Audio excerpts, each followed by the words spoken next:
왜 만지냐? 왜 갖다 대냐?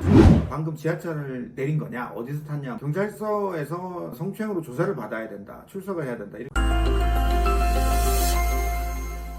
자, ABC 3명의 남성분이 있었습니다. 모두 평범한 직장인이고 지하철을 이용해서 출근을 해왔죠. A는 들고 나온 가방을 일부러 앞으로 돌려매고 B는 안쪽으로 들어가는 바람에 손을 잡을 곳이 없었습니다. C는 주머니 속 핸드폰을 보려고 했는데 주머니에 손을 괜히 넣었다가 만지작거리다가 괜한 오해를 받을까 싶어서 그냥 그대로 서 있었습니다. A는 회사 근처 종착역에 내렸을 때 누군지도 모르는 여성분이 따라와서 갑자기 항의를 했죠. 왜 만지냐?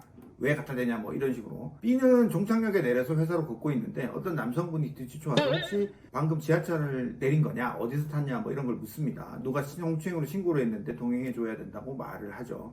C는 갑자기 모르는 번호로 전화를 받습니다. 받아보니까 경찰서랍니다. 한 달 전에 언제 뭐 지하철 탔냐 이렇게 묻는데 경찰서에서 성추행으로 조사를 받아야 된다. 출석을 해야 된다. 이렇게 얘기합니다. 이렇게 ABC 3명의 평범한 직장인 남성분은 평소와 같았던 출근길 아침에 지하철 성추행범, 공중밀집장소 추행죄의 피의자가 됐습니다. 오늘 이 세 분이 겪었던 공중밀집장소 추행죄 사건을 좀 더 다른 시각에서 좀 하는데 이 세 사건은 모두 제가 수행을 했던 사건이고 결론부터 이야기하면 모두 무혐의나 부송치로 끝났던 사건입니다. 변호사가 이렇게 저렇게 해서 무혐의 받았다 이런 내용이 아니라 이 세 분이 사건을 인지한 이후부터 당사자들의 대처가 어땠는지 당사자 입장에서 사건의 시작을 좀 살펴보려고 합니다. 공통점과 차이점이 있겠죠. 비슷한 사안에 연루된 경우에 다른 사람들은 어떻게 했냐를 알면 좀 도움이 되지 않을까 싶어서 이번 영상을 준비를 했습니다. 첫 번째입니다. 사건을 인지한 직후에 어떻게 반응했는지 같이 한번 보죠. 세 분이 사건을 인지한 경우에는 모두 다릅니다. A는 사건 직후 피해자로부터, 그리고 B는 지하철 보안요원이 다가와서 동행을 요구했고, C는 사건 발생일로부터 한 달 지난 후에 경찰서에서 전화를 받은 걸로 사건을 인지하게 됐죠. A는 현장에서 항의하는 여성한테 펄쩍 뛰면서 안 그랬다고 펄쩍펄쩍 뛰었습니다. 심지어 큰 소리로 이제 이 신고 여성하고 말싸움도 했고요. 서로 흥분한 상태에서 여자는 신고를 했고 A는 그래 신고해라, 나는 어디 안 간다, 떳떳하다 이런 식으로 그 현장에서 그냥 계속 기다립니다. 경찰 출동할 때까지. B는 경찰관이 다가와서 임의동행 요구를 했는데 수행했냐고 묻는 질문에 역시 곧바로 제가요? 이런 식으로 강하게 부인을 하다가, 그렇지만 임의동행은 거절을 했고 회사를 가야 되니까 연락처와 이름을 그 수사관한테 이야기를 해주고 나중에 조사받겠다고 말하고 헤어집니다. C는 전화를 받은 후에 한 달 전 일을 물어보니까 기억이 안 난다 이렇게 얘기를 하죠. 근데 이제 추행을 하지는 않았다라고 답변을 하고 서둘러서 자신의 그 지하철 탑승 이력을 한번 찾아봤습니다. 그리고 무슨 일인가 싶어서 곰곰이 기억을 좀 되새겨 보기도 했죠. 그런데 기억이 잘 안 납니다. 특별한 일이 없었거든요. 그리고 이제 생각해도 나중에 경찰서 가서 CCTV나 이런 신고 내용을 들어보긴 해야겠다라고 이제 생각을 하죠. 이 세 분 중에 A의 대처는 썩 잘한 걸로 보이지는 않습니다. 누구나 A처럼 반응하는 것이 어떻게 보면 당연할 수는 있는데 억울한 마음이야 이해는 하지만은 흥분 상태에서 그렇게 곧바로 경찰서로 이동해서 조사를 받게 되면은 진술을 잘 하지 못할 수도 있고요. 거기서 이제 말싸움을 막 하면은 피해자도 피해 감정이 막 엄청 증폭이 됩니다. 그러면은 막 과장된 표현이나 진술이 나올 수도 있거든요. 그러면은 그게 결국은 A한테 불리해질 수도 있겠죠. 차라리 B의 경우가 낫다고 봅니다. 저는 당황했지만은 아주 잘한 대처라고 볼 수 있죠. A처럼 당황스러운 상황임에도 곧바로 또 조사에 동행하지 않고 이제 나중에 조사받겠다, 인적사항만 제공하고 이렇게 헤어져도 이렇게 해도 되는 겁니다. C도 썩 잘한 겁니다. 일단 기억 안 나는 대로 안 난다 하고 그날 자신이 실제로 지하철을 탔는지 여부부터 확인을 해본 거예요. 기억을 상기시키려고 한번 노력을 해봤다는 거죠. 그런데 어쨌든 간에 이 세 분 모두 나 추행 안 했다 이렇게 이제 반응하기는 했습니다. 실제 억울한 분들은 이렇게 반사적으로 강하게 반응을 하는 것이 자연스럽습니다. 이어서 이제 경찰 조사 진행 어떻게 하나 보겠습니다. A는 현장 출동 경찰하고 곧바로 관할소로 이동해가지고 조사받게 됩니다. 스스로 떳떳함을 보여준 어떤 제스처였다 이렇게 이제 생각할 수도 있겠네요. B는 사건 발생일로부터 2주 정도 지난 후에 퇴근 후에 조사를 받으러 갑니다. 시간적 여유를 좀 뒀죠. 그리고 사건에 대해서 이것저것 좀 그 사이에 찾아도 보고 변호사하고 상담도 해봅니다. 요 무렵에 저하고 만나셨고 같이 조사를 받았죠. 그리고 이제 C는 전화를 받은 후에 일주일 정도 지난 후에 경찰서에 가서 조사를 받습니다. 결국은 이제 B하고 C 같은 경우는 모두 자신의 스케줄에 맞춰서 이제 조사 일정을 정한 겁니다. 경찰이 출석 요구한 시기는 실제 방문 일시보다 빨랐지만은 스케줄이 있어서 못 간다고 한 후에 조사 일정을 연기를 한 거죠. 연기에도 불이익은 없다는 거 알아두셨으면 좋겠고, 제일 중요한 부분 경찰 조사 때 어떻게 이제 진술했나 이런 건데, A는 일단 혼자 조사 받았잖아요. 신체가 아예 닿지도 않았다고 하면서 신체 접촉 사실 자체를 부인을 했습니다. 닿은 적이 없다고 생각했기 때문에 그랬던 거예요. 그리고 가만히 생각해 보니까 자신도 이제 신고 여성이 이제 본인 앞에 바로 있었으니까 순간순간 뭐 이게 움직이다가 슬쩍 닿았을 수도 있겠다 싶은 거예요. 그래서 추가 질문에는 닿을 수도 있다라는 접촉 가능성 정도까지는 인정을 합니다. 그런데 일부러 닿으려고 했던 건 아니다라고 분명히 이야기를 하죠. 흥분한 상태였지만 굉장히 나름대로 정리를 해서 잘 진술을 하신 거예요. 그때 당시에 가방을 앞으로 메고 있었는데 가방에 대해서 언급하기도 하죠. 가방을 앞으로 메고 있는데 어떻게 이게 이렇게 닿냐, 뭐 거리가 둘 수밖에 없다, 뭐 이런 식으로 이야기했던 거예요. B는 처음부터 손을 내리고 있었기 때문에 신고 여성하고 자신의 손이 신체 접촉이 있었다는 걸 실제 알고 있었습니다. 그런데 이제 뭐 이 정도면 괜찮겠지 싶어가지고 그냥 뭐 별다른 사과를 안 하고 그냥 넘어갔던 거예요. 너무 사람이 많아서 어쩔 수 없다 생각하고 닿았을 때 손을 뭐 이렇게 살짝 떼기는 했거든요. 그래서 신체 접촉 사실 자체는 인정을 하고, 그런데 이게 일부러 내가 만진 건 아니다 이런 식으로 이제 고의는 부정을 한 거죠. 손잡이를 잡을 데가 없어서 내려두고 있다가 우연히 닿은 것 같다 이런 식으로 이제 진술을 한 겁니다. C는 피해자가 누군지도 모르겠고 그날 실제 신체 접촉이 있었는지도 모르겠다고 일단 답변을 합니다. 그러니까 이제 경찰에 CCTV를 보여주죠. CCTV 요청을 하기도 하셨어요. 피해자 가까이 서 있는 자신의 모습을 일단 확인을 합니다. 자기 앞에 어떤 여성분이 있었거든요. 근데 사실은 이게 누군지도 모르는 거예요. 본인이 뭐 노려가지고 추행한 것도 아니기 때문에. 사람이 만원이기 때문에 닿은 모습은 잘 안 보였습니다. CCTV에서. 경찰의 추궁에도 이거 이 정도면 닿은 거 아니냐 이런 식으로 유도질문 많이 하거든요. 이제 그런 추궁에도 굴하지 않고 추행 안 했다고 계속 답변을 하죠. 실제 CCTV 내용 보면은 가까이 서 있는 장면만 확인이 되고 사람들에 가려가지고 실제 신체 접촉이 피해자가 주장하는 내용처럼 그렇게 이루어졌는지 여부가 명확하게 CCTV에서 확인되는 건 아니었습니다. 그렇지만 A 경우처럼 닿았을 수는 있을 거다.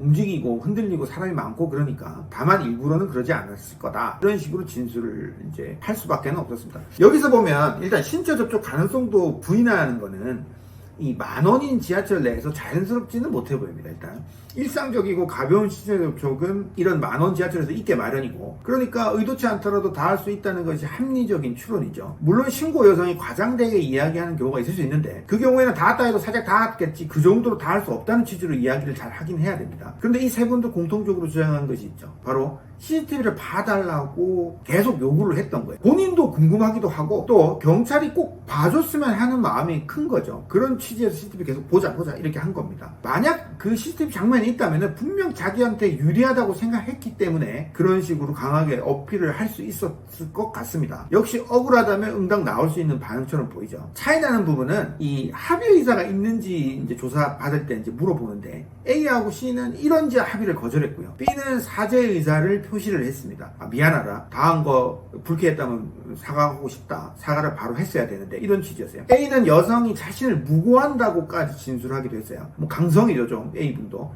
합의 안 하려는 의도는 알겠는데 굳이 여성이 무고한 거다 이렇게 진술할 필요는 사실 없어요. B의 경우는 어쨌거나 닿긴 닿았고 불쾌하게 한 부분에 대해서 사과했다고 이렇게 이제 진술하셨다는 거고, 추행했다는 사실을 사과한다는 의미는 아니었다는 거예요. B는 저하고 같이 조사를 받으신 분이기 때문에 미리 이제 진술 코칭을 받으신 거긴 한데 사실 대부분 억울한 분들이라면 A하고 C처럼 답변들을 많이 하십니다. 그 다음 이분들 경찰 조사 가서 이제 혐의를 부인하다 보니까 경찰관이 의뢰 거짓말 탐지 조사 의향을 묻습니다. A는 이제 살펴봤다시피 조금 뭐 다혈질이고 약간 강성이신 분이죠. 그래서 그런지 본인이 이제 흥분하고 그러는 걸 좀 잘 알고 그러니까 좀 부담을 느껴서 안 한다고 답을 했어요. 잘못하지도 않았는데 왜 해야 되는지 모르겠다 이런 식으로 답변을 하기도 했다고 해요. C는 거탐조사에 동의를 합니다. 숨길 것이 없다는 생각에서. 그리고 거탐조사를 통해서 누명을 벗을 수도 있겠다 싶어서 동의를 했고 실제 거탐조사를 받으셨죠. B는 거탐조사 여부를 묻지를 않았습니다. 아마 사실관계 자체는 인정을 해서 그러지 않았나 싶고 실제로 이런 사건들에서 거탐조사를 할 때도 있고 안 할 때도 있습니다. C 거탐조사 결과가 어땠는지 궁금하시죠?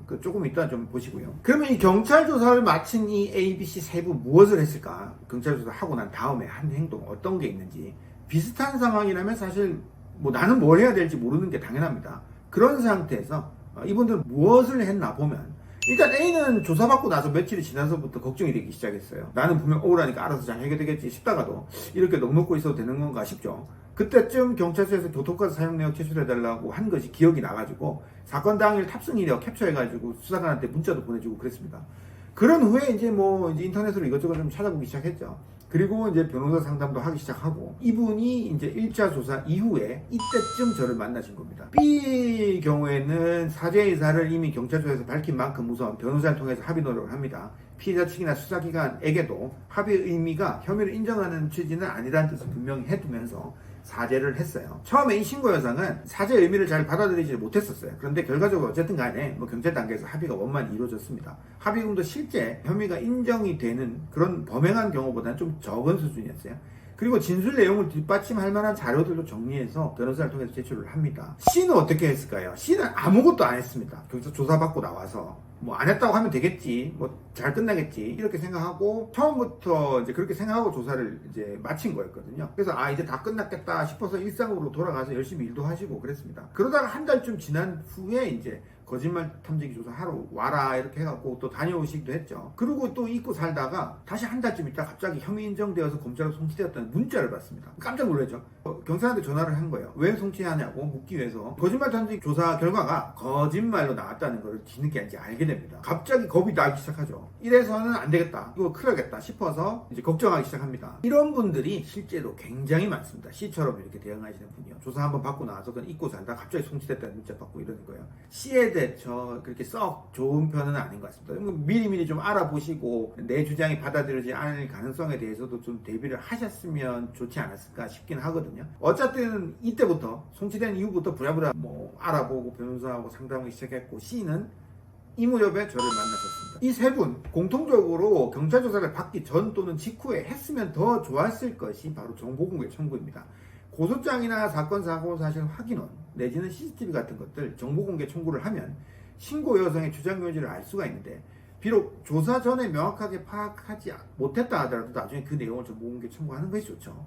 혼자 생각해내기 쉽지는 않은 부분이기는 합니다. 실제로 세 분 모두 정보공개를 해볼 생각을 안 하셨지만 A와 B는 변호사를 만난 후에 정확한 신고 내용을 확인하기 위해서 정보공개 청구를 했습니다. C의 경우에는 이미 검찰로 송치된 단계였기 때문에 송치된 범죄 사실을 알 수 있는 상태였죠. 그래서 굳이 정보공개 청구를 변호사 선임한 이후에도 하진 않았습니다. 추가 조사를 했는지 여부가 궁금한데, 공통적으로 세 분 모두 추가 조사는 없었습니다. 대체로 이러한 사건에서 추가 조사를 하지 않는 경우가 더 많은 것 같습니다. 그러면 이분들이 1차 조사 후에 뭔가 찝찝해서 스스로 추가 조사 요청을 했었나 보면 세 분 모두 요청은 안 했습니다. 추가 조사를 하자, 그런 걸 생각할 겨를도 없거니와 추가 조사 요청이 내 스스로 가능한지 여부도 사실 잘 알지 못하시죠, 대체로. 그래서 이런 비슷한 패턴이 나오지 않나 싶고요. 그리고 이제 합의를 했는지, 했다면 언제 합의를 했는지 이렇게 보면 합의는 일단 B분만 했습니다. 합의 취지는 범행 인정이 아니라 단순 사과 의미라는 거 아까 말씀드린 대로고, 1차 조사 이전에 이미 변호사를 만났기 때문에 합의를 해두는 것이 좋겠다라고 정리가 되어 있었고, 수순대로 1차 조사 마친 이후에 곧바로 합의 시도해서 합의가 잘 되었어요. A하고 C 같은 경우는 실제 신체 사실도 좀 불분명한 데다가 이분들 의견 자체가 처음부터 완고하게 합의를 거부하는 입장이어서 사건이 끝날 때까지 합의는 안 했습니다. B처럼 혐의를 부인하는데도 합의하는 경우가 분명히 있다는 거 알아두셨으면 좋겠고, 합의 여부는 이 무혐의 결론하고는 연관성이 없다는 것도 기억하시면 좋겠습니다. 다만 무죄 주장이 받아들여지지 않았을 경우 미리 대비하는 의미는 있겠죠. 그리고 수사 초기에 신고 여성과 합의가 이루어지면 이 신고 여성의 처벌 불허 의사 표시와 동시에 이 신고 여성은 사실상 사건에서 배제가 되게 되거든요. 결국에는 신고 여성으로부터 추가적으로 더 나한테 불리할 수 있는 진술이나 뭐 정황 증거들이 추가적으로 나타나지 않을 수 있겠고요. 그 때문에 무언가 결론을 내려야 하는 수사기관 입장에서도 좀 부담을 좀 덜 할 수 있고, 신고 여성의 영향을 상대적으로 받지 않게 되는 어떤 부수적인 효과는 있을 수 있습니다. 그럼 이 ABC 세 분 변호사 선임은 도대체 언제 했나 보면, 변호사 선임한 시점은 세 분 모두 다 다릅니다. 당사자들이 걱정하는 바나 생각하는 바가 모두 다르니까 그런 건데, 결과적으로 이 세 분 모두 무혐의로 종결되었으니까 변호인 선임 시점이 언제인지는 그리 중요한 부분이 아닌 셈이에요. 그럼에도 권장할 수 있는 시점은 있어요. C 같은 경우는 좀 늦은 감이 있습니다. C 경우는 처음부터 불송치 요청을 받을 수도 있는 사안인데 본인이 아무것도 안 하고 있었기 때문에 송치되었고, 상대적으로 반박할 시간적 여유가 좀 부족하긴 한 거예요. B 경우는 조사 전에 변호사를 만났기 때문에 상대적으로 여유가 좀 있었던 거고, 상대적으로 A의 경우는 1차 조사 직후에 변호사를 만났는데, 대체로 실제 이런 사건 거의 대부분의 경우가 변호사를 찾기 시작하는 시점이 바로 A하고 비슷합니다. 조사받고 나서 걱정되니까 이제 찾기 시작하는 거예요. 이때 조사받은 후라도 추후에 변호사를 통해서 진술을 잘못한 부분을 교정하거나 보완할 수 있는 기회가 있기 때문에 요때쯤 선임을 하시는 거를 많이 이제 경험을 하시죠. 그럼 이렇게 선임한 변호사를 통해서 세 분이 무엇을 했는지 한번 가볍게 보죠. 뭔가 보완한 것들이에요. 사건 사고 사실 확인원이나 정보공개 청구, 사건 사고 사실 확인원 같은 거 범죄 사실 파악하기 위해서 정보공개 청구를 하거나 관련자 준비해가지고 사건 경위하고 입장을 정리한 의견서 같은 걸 변호사가 제출을 하죠. 신고 여성 측에게도 필요한 경우에 사죄 의사를 전달하거나 합의를 이제 보았고요. 특히 이제 그 변호사 통해서 제출한 교통카드 사용 내역이나 대중교통 혼잡도 자료 이런 거 좀 설명을 좀 드리면은, 이 교통카드 사용 내역 과거 1개월분 이렇게 돼 있죠. 이런 거는 어떤 의미냐면은 늘 사건 당일 탄 지하철을 평소에도 타고 다닌다는 그런 취지예요. 지하철을 탄 것은 출근 용도였고 일부러 추행하려고 지하철 타는 것이 아니라는 취지입니다. 그리고 대중교통 혼잡도, 이거는 요즘 그 티맵 대중교통 앱이라든지 다른 대중교통 앱 같은 거 보면은 사건 당일 같은 요일 같은 시간대에 조회를 해보면 지하철 구간 혼잡도를 알 수가 있거든요.